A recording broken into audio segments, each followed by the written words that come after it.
Reconnect D-Life HD, and today we're going to be talking about Marx the Curse of the Brotherhood. Before buying this game, we looked at the trailer and we loved what we saw from this puzzle platformer. We were all in at that point.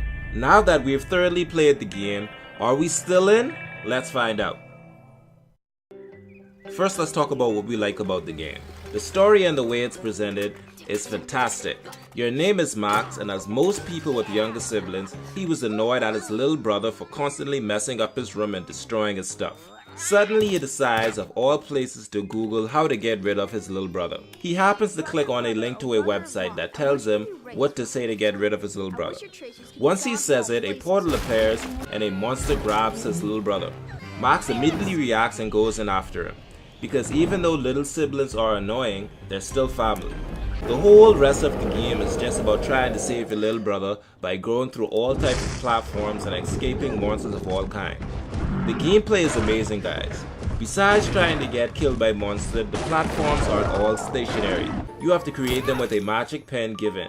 You can create vines, ropes, rock platforms, raise them up, tear them down, connect stuff to another to get where you need to go. It's really quite fun and imaginative. The game is about 6 or 7 hours long with 7 chapters in total, but you also get to go back to every level and beat it without dying. Collect all the amulets and destroy all the evil eyes. Doing this would drastically stretch the total playtime of this game. The controls are really good too, because you're constantly drawing on the screen. The game fits perfectly on the mobile platform, but of course it's also great that it's gamepad compatible.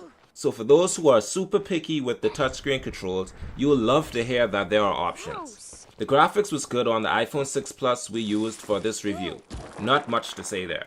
The constant autosave and then they start you right where you left off every time you launch the game is awesome. It just takes you right to where you left off. The sound and voice acting are also really great.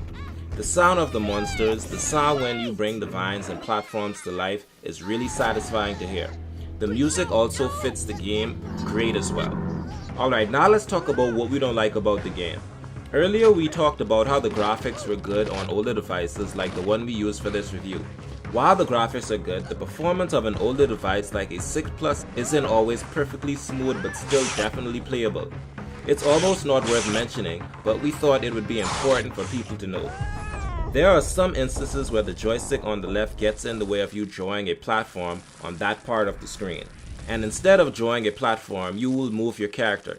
It can be kind of frustrating, but all you have to do is move over a little bit so that the joystick is no longer in the way and draw the platform.